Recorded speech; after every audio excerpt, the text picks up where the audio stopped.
shooters, indie games often tell a strong story, and that's what this video is about. This video is not focusing on the gameplay, so if you're looking for something like that, click off this video and go look for something else, because I will definitely release something like that. I want to go more into the story side of video games, because, weirdly enough, a lot of games don't get the recognition they deserve for stories like that.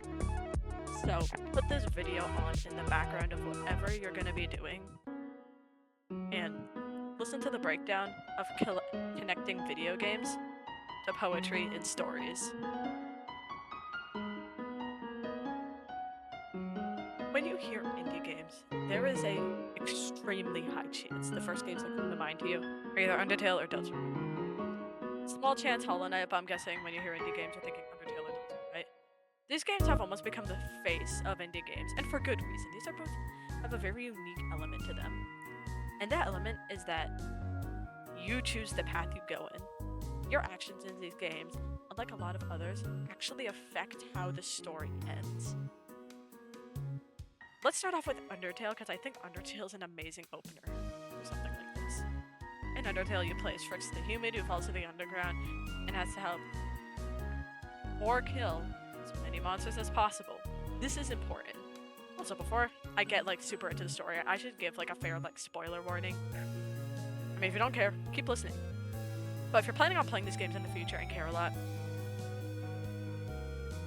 whatever, find a different video. But yeah, you play as Frisk, fell into the underground, and you can either kill or help all the monsters. What you choose matters a lot. The game knows what you're doing. The game knows what you're doing, exactly what you're doing. And it does not like it if you do bad things. The game will actively shame you for choosing to murder everything to level up. The perfect example for this is the character Sans. The character Sans knows exactly what you've done. Character Sans is aware of the fact you have the most power. You can reset the world whenever you want. You can really murder everyone in the underground. If you take the genocide route, Flowey comments on what you are doing. You have to fight Sans, because he is the last hope. You murdered everyone else. He killed his brother, every one of his friends. You leave him completely alone, where he knows he can't do anything about it. He knows, no matter how hard he tries, just go back and fight him again. You can reset again.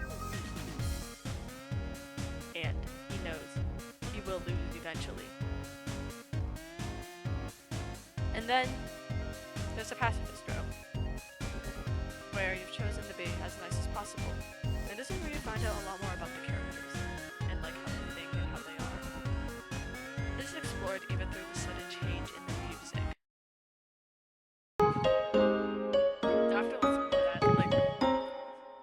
you notice the difference between the music. One of them is this calming, but alive town. It feels like it has residents in it. It feels like there's people there. Second one, there is no one there. It is a dead town because you killed it. Simply that. You killed the town.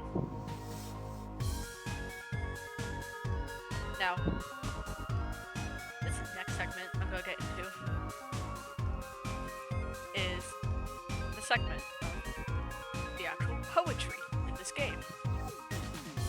Now I might be asking, how is there poetry in this game? I don't find poem here. And to that I say, you're correct. There are no actual just poems. You read it, that would not make sense for a random RPG game. But it's poetic in the sense of the character's dialogue feels very alive. It doesn't feel like you're just talking to NPCs. It feels like you're actually talking to characters when you play the game. And a lot of the lines from this game end up getting used as quotes in the future. There's a reason people quote Sans a lot. there's a reason to that, and it's because this game was written in such a poetic lens that it makes it great. That's what I love, is that this game is great because it's breaking what regular poetry is, which is awesome. Have to admit. And now getting back into it, this game is a lot about the interactivity with you as the player and the other characters. Now, unlike games like in Stars in Time, where it's less about you as the player and more just about like the characters and their own mental struggles, this one actually focuses more on you as the player, which makes for interesting stories. Because now you kind of have to know exactly what you've done. Now there's no fighting it. There's no denying that you chose to do this. That you could have chosen to do anything else. And yet you still decided to do this. So, why? 1. And 2, this opens up a lot of doors. There is so much more to this game than I think people see on the outside with it story-wise. And that makes for amazing opportunities. And I cannot wait to see what goes on in the future with Toby's new game that we are now going to be getting into, being Deltarune. Deltarune falls into the same sort of, I guess, segment as Undertale, since they both focus around the same core aspect of you as the player making the choices. Which is very interesting. I think Deltarune does it better. Personally. Deltarune takes Undertale and cranks it to the max. So this next segment is going to be somewhat of a longer one, and let's get into it. In Deltarune, you have the choice to take a certain route. You know it, you love it. It's the Snowgrave route, where you pick to emotionally manipulate your friend into killing another student. You possess Noelle and almost force her to do things she would never do. She would be appalled to doing. But does it anyways because you make it seem like she's getting stronger.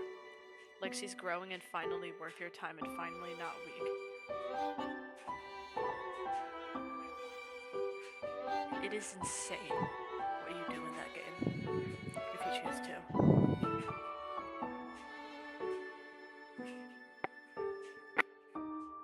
It is just insane. And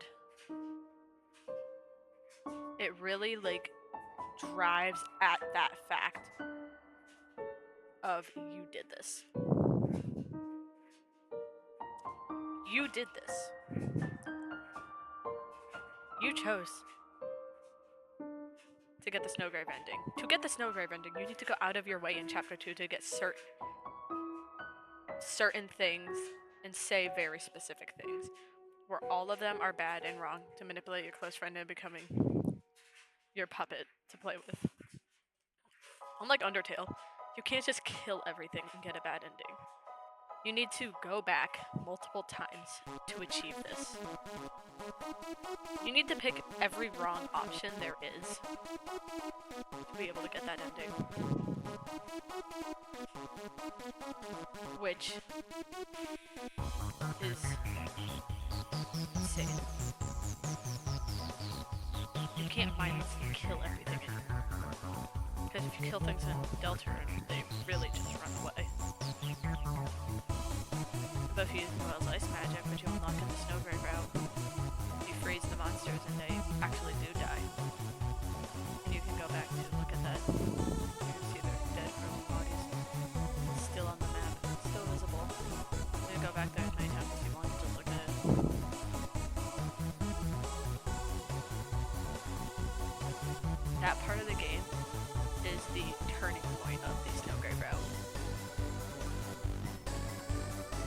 that is where there is no going back. Once you've chosen to do this, you get the ring, you make Noelle buy it. There's no going back after that point. You've gotten the Snowgrave route, and it's too late to backtrack because you've chosen so many times to do the wrong thing. Another idea that the Snowgrave route is that separating yourself from the character you play as in the game being Chris. The game loves to just let you know you are not the same. Really loves to let you know you are not Chris. Chris didn't do this, you did this. In fact, you did this so much that you made Chris hate you because of the terrible things you made them do. You did this. Chris didn't do this. Susie didn't do this. Noelle didn't do this. You made this happen. You are the reason this is happening. You chose this. You chose to do this to the character. You chose to break trust, manipulate, use people to your advantage for a sick reason. This is what you choose. This ending was created to make you question why you did this. It was created to mess with you. To make you really see what you've done. To make you feel what you've done. And that's where it drives into the poetry aspect of this extremely well-written story. And extremely interactable story.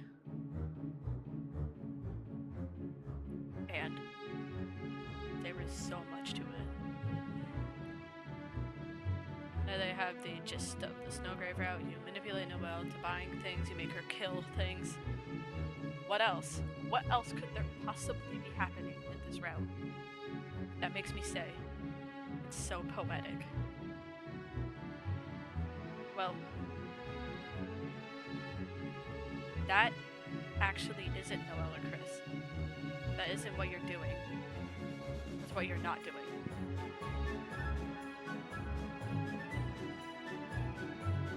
Your friends, during this entire time, are still looking up to you. They're still trusting you. They treat you the same way. The only character that treats you differently is Noelle. Every other character still looks at you the exact same way. You are still this amazing friend, saving the Dark World. They have no idea what you've been doing. Zero clue what you've been doing. Which leaves a lot of questions. Will they ever find out? What if they never find out and forever think you're this amazing person?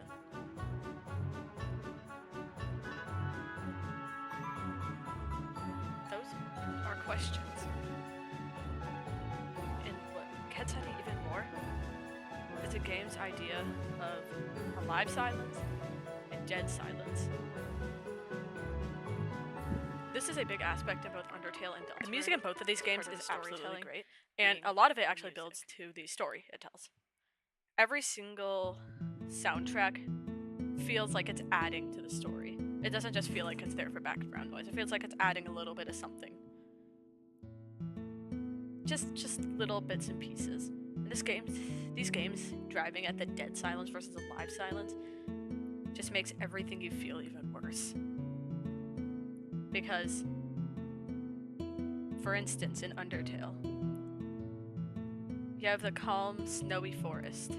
There's still things there, but it's calm, quiet.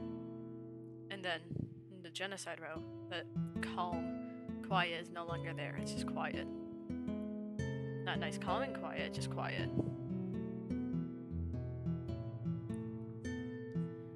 Deltarune does something similar in the Cyber City, where it gets quieter after you freeze everything, and it feels dead Because it is. Because you killed it. It is dead. The soundtrack is poetry, in a sense.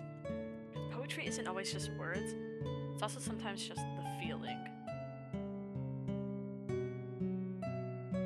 It is the feeling of a good story being told uniquely, being said in a meaningful way. It doesn't just have to be written down. It doesn't have to just be thrown in your face. And that leads to the perfect segue of the next game that I'm going to be discussing, which is Hollow Knight.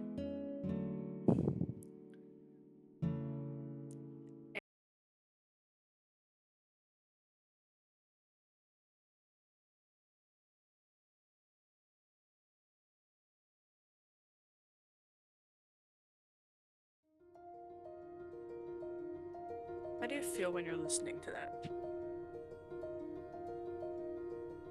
Because I think that song is a near perfect reflection of how Hollow Knight is.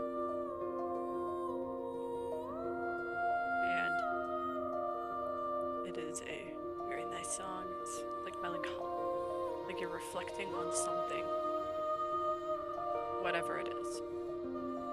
And before I get into the poetry of Hollow Knight, I'm going to say this.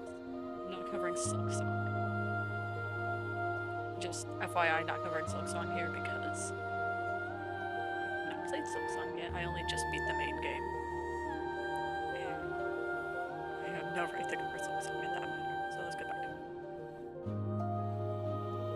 The song is very, very reflective. And for this, I'm going to be focusing on the City of Tears in general for Hollow Knight and the lore tablets you find around the maps. You find those lore tablets just around everywhere, and this is the main way you find written poetry in Hollow Knight. In fact, if you're looking for written poetry, I don't really think there's like almost any other way, except for maybe a couple characters. But the main way you get that stuff is from the But there's one place in Hollow Knight that has always to me felt a little bit different from everywhere else, and that is the city of... The City of Tears is just different. When you get there, it's raining. And you sit with Coral. And that single part of the game is one of my favorite parts of the game. Sitting and reflecting with Coral, watching the rain, and then listening to the song in the background. Nothing else going on. The city feels like a nice break from getting crushed by the same boss over and over again, because you just wanted one item.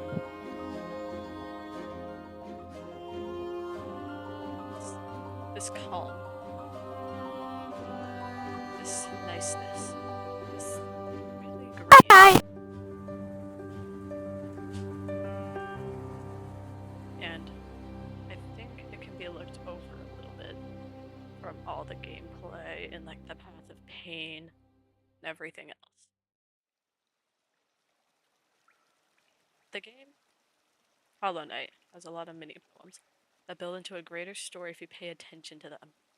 These poems you find around the map build into the story of hollowness and the infection. Well, this type of storytelling is great because you get to piece it together yourself and see how it all comes together in real time. There are so many poems, so here are a couple of them.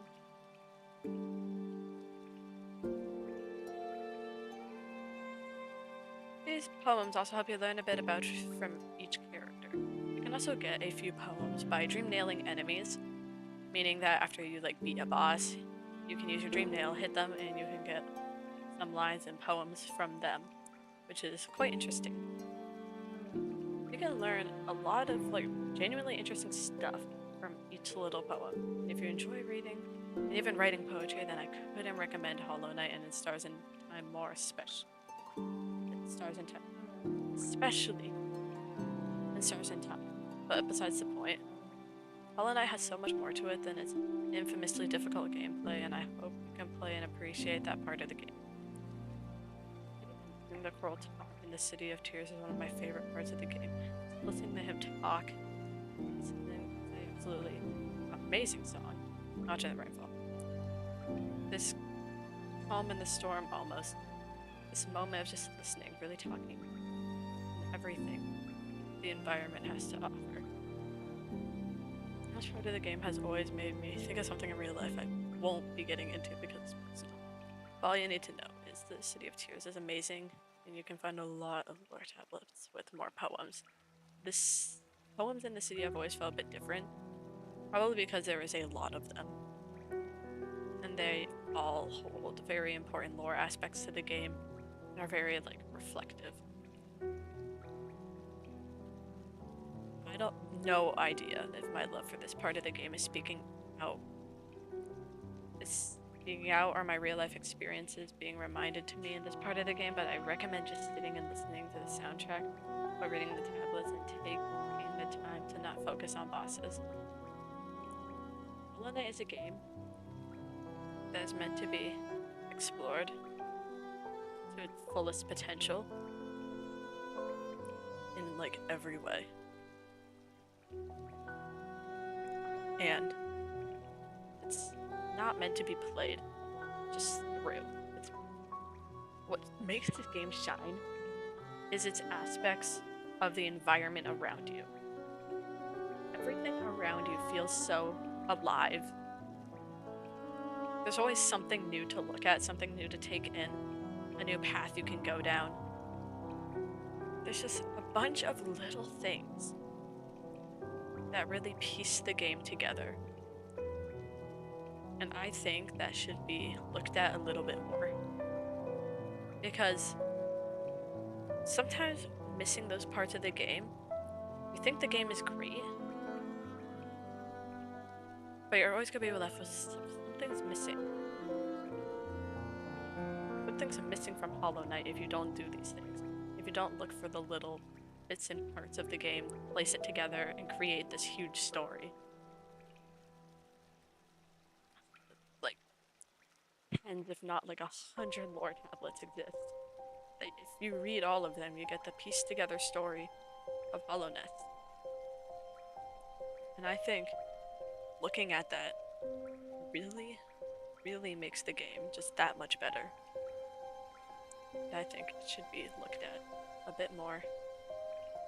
And to anyone playing, that you should be looking at those and just taking in the scenery and atmosphere of Hollow Knight. Wow. Made it. We are over halfway through the video. And thank you for listening if you're still here. And let's get into the poetry of its Stars in Time and why it's such a god punch off of one of the best story games.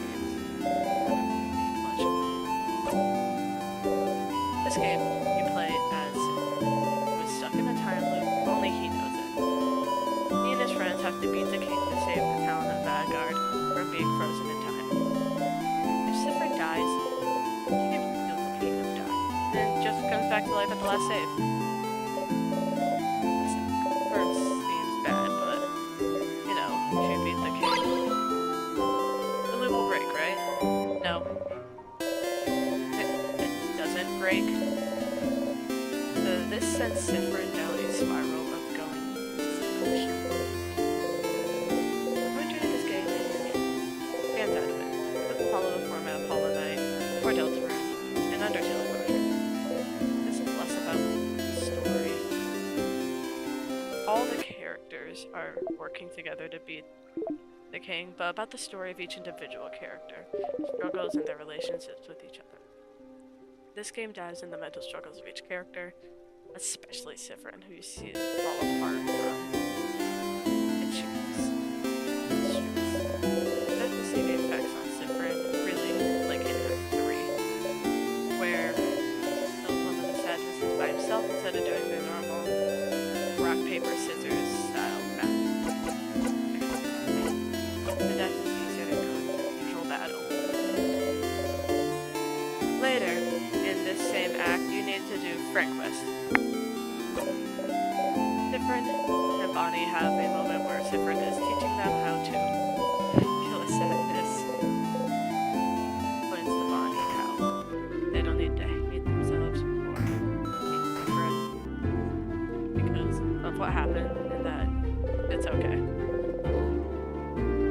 happy he protected them and that they were the person getting hurt.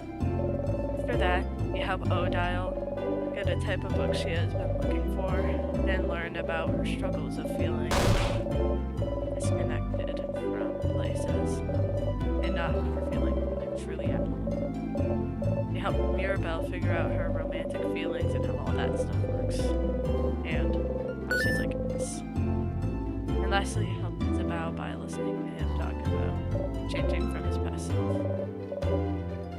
Those scenes are really weird. The whole idea of different kinds of poetry is shown in the game. We don't find a lot of the poetry. Like, you don't just find it. That's on purpose. You're not like looking for it. It's built into the story of each character. The game starts less with this type of just like you feels like you're talking, not just NPCs, but characters. It's not just NPCs that give you free stuff and are part of your team. It's just like, oh, you're eating the cake. No. You get to see like feelings. Like feelings the characters have and their backstories. Interesting stories and struggles. And a lot of them mirror some. Bonnie struggles with hating themselves for something they thought was their fault that hurt a friend. Odile struggles connecting the different struggles with the heaviness of the time loop and hiding his emotions from his friends. Never really shows how much he truly cares and often feels responsible for his friends' like well-being. He is willing to sacrifice himself to save them. But this also leads him not to give up himself sometimes. I'm really struggling caught in the spiral. Isabel struggles to confess something to his friend. And you don't know what that is until the very end. But Issa struggles with being not happy with their past self and now is stronger, forgetting to be the person they wanted to be back then. Now, this section of the video was kind of just short and sweet because I got a little bit more on me here. This game's a bit more personal to me. I really like this game. And I think it's really, really well written. So, this next game I'm going to talk about is a bit of a vibe shift. But let's get into it. Alright, here's the last game. We're out of the story RPG games. Pfft. Why have story RPG when you can have Ultra Kill? That's the last game we're talking about for this video. I left it for the end for the reason, as it is, you know, vastly different from every other game I have talked about in this video. Why is that? This game is a fast-paced shooter that feels like pure chaos if you're new to it. Like, you are moving at Mach 10 speed as a blue robot, killing everything in Dante's Inferno description as hell. And it has poetry. I know, shocker.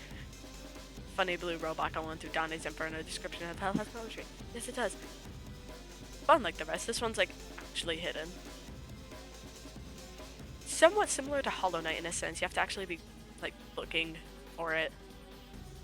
You have to go, like, out of your way to look for this stuff. For the most part. And a lot of it, like, builds almost all of the lore of this game is built from that. You have to be, like, looking for the story. Like, I think it's really fun. Like, yeah, like, killed everything in hell. But, ooh, someone's diary entry. It's a nice, like, little break. But you play through as V1, killing everything in hell. But why? Well, you play as V1. Who's V1? This dude. This dude right here. Funny blue robot. Yeah, that's who you play as, and he's fueled by blood. So you are killing demons for blood to collect them and use them as fuel. Fun times. And V1 exists because of this game's version of World War II. V1 was made to counter the Earth Movers, which were gigantic robots that kind of just destroyed towns.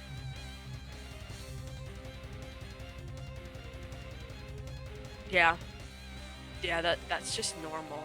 It's just like war happened, destroyed towns, and V1 was made to counter those. And then humans went extinct and the war ended. Well, humans went extinct after the war ended because of all the smoke. They couldn't get sunlight. The Earth Movers died and everyone died. But before that happened, you have V2 that was created. V2 was created for the purpose of, I guess, being a counter to V1 and clean up after the war. And now let's get into the actual poetry, since now I get a brief overview of game's backstory. Poetry in this game.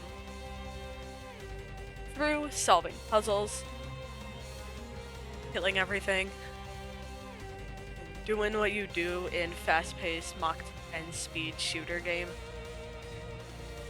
there are like a million different diary entries around. I think I found the most of them in Wrath and Limbo, so in one and so look there. There's also a lot in 7. In Violence. And now these all kind of piece together like people's personal experiences with this war happening. But that's not all where you find it. It's not everything. A little bit more.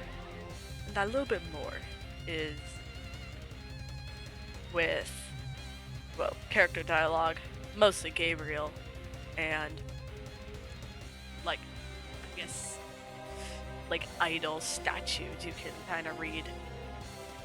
But then this game gets very, very creative. And it's not just, just reading things. No. You can break through different parts of the map and find secret rooms that don't have writing, but just like statues and paintings and entities and things from when the war happened, or very important people that used to be alive and are no longer alive for reasons. One of those is finding the painting of King Minos.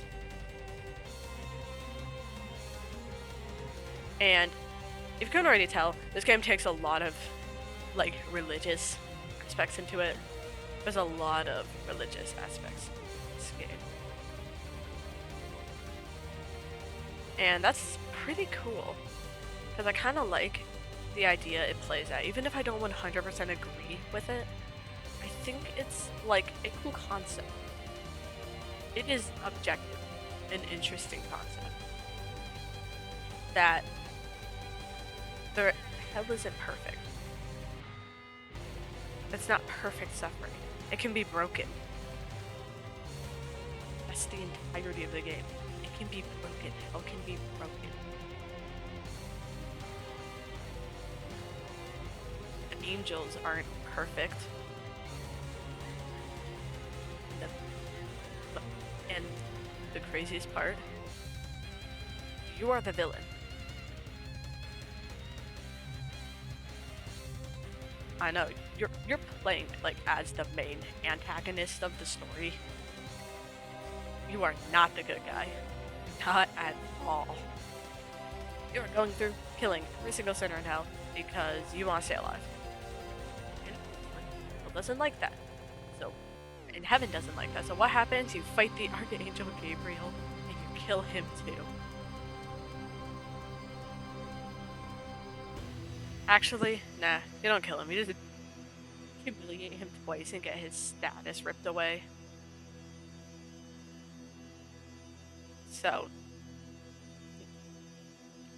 as you see from what I've been saying, I've taken an eternal vibe switch from what I've been doing earlier and having a lot more fun with this section because, you know what, end of the video, might as well have fun with it, right? Just this game is insane. This game is crazy. Pull it back a little bit from the crazy killing everything to, I think, the game's most well-made level, and personally, my favorite. Level 1-4 Claire de Lune. Because it's a, like, eternal, like, vibe switch from murdering everything.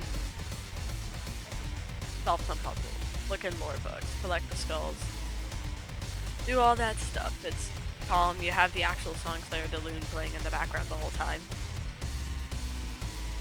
But it's not an ultra kill level if you're not killing anything. Of course, right after you've done this calming, like, nighttime level, you're immediately thrown into a fight with Vit. And the music in this game complements it so well. The music builds so much of the atmosphere of this game. Like, just go listen to the Ultra Kill soundtrack.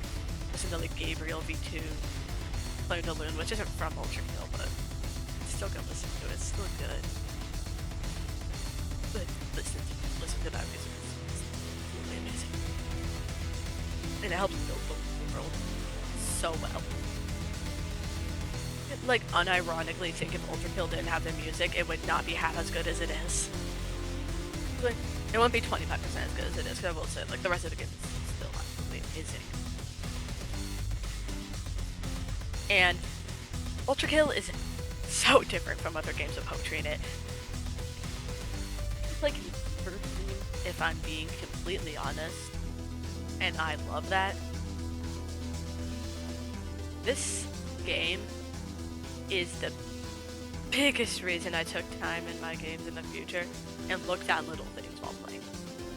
This game is a reason I took time in my Hollow Knight run and didn't just blast through the entire map and kill everything.